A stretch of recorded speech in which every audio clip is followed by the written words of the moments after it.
new Star Wars radio-controlled Jawa Sandcrawler. Let's find some droids. 2 9-volt and 2 D batteries not included. The Jawa's got the Death Star droid. Action figures sold separately. By radio control, you can make the Sandcrawler travel almost any direction by going forward, backward, then forward again. Now to find more droids. Star Wars radio-controlled Jawa Sandcrawler.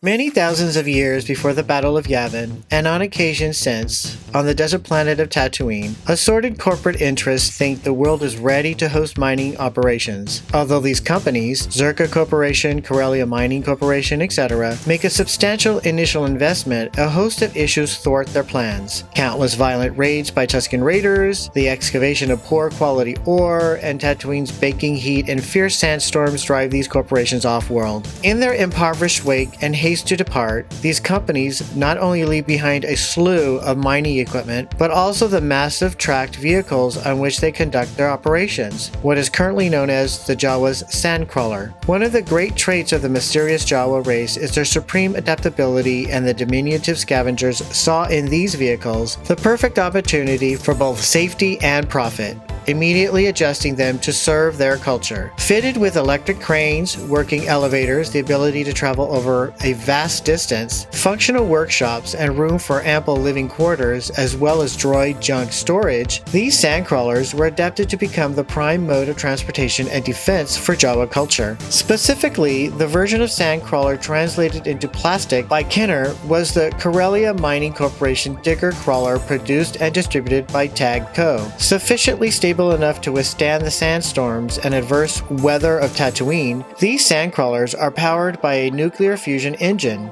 and possess heavy-duty tracked treads, which enable them to cross the planet's massive sand dunes. After major sandstorms, Jawas venture into remote territories in search of ancient wrecked spacecraft, building ad hoc processing facilities in the field if one of these ships is discovered, sometimes calling upon other Jawa clans to help them process and dismantle the find. The uppermost front cockpit of the Sandcrawler is the location of the bridge, an area which possesses many small window slits that are monitored by the Jawa 24/7. From this vantage point, if a glint of metal is seen in the distance by one of the clan's scouts, the clan's chief is notified. He usually inhabits the bridge, and the vehicle pursues the sighting. This is also how Jawas locate and encounter droids, as they did with R2-D2 and C-3PO, which are then captured and moved into the Sandcrawler via an extendable magnetized suction tube originally used for drawing ore from a find by the former owners. For larger items, a retractable front-loading hatch is used. On the Kenner version, it has a few interesting action features and a bevy of removable and moving parts. With an elevator used to move droids into the Sandcrawler, a flip-down ramp with ladder, an opening cockpit that allows the Jawa chieftain to view the desert while he directed his crew, and a remote control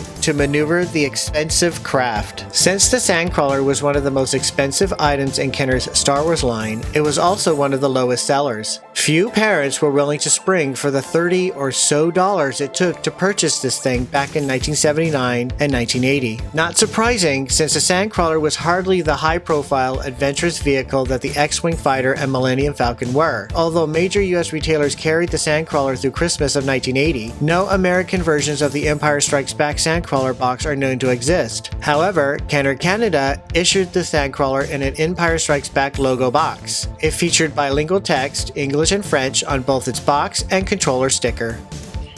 Alright, here is my Jawa Sandcrawler Vintage that I got in 2018 off of eBay.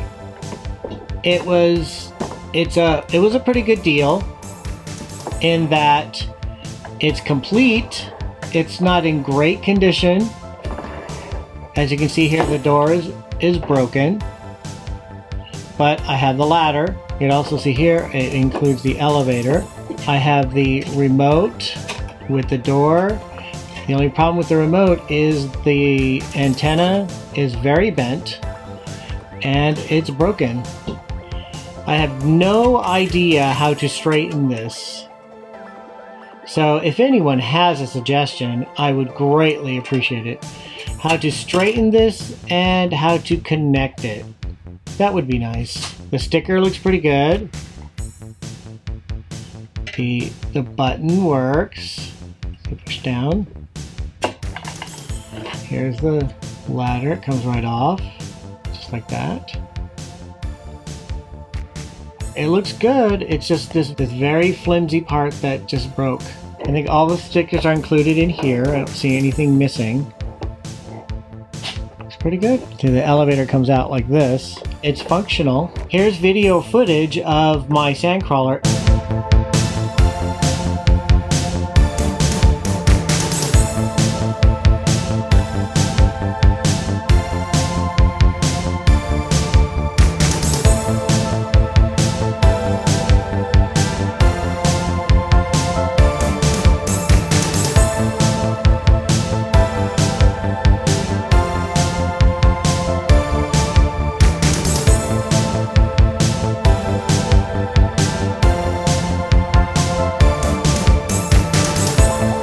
A vintage Jawa Sandcrawler. Yay! Thank you for watching. To see more of my videos, click here and here.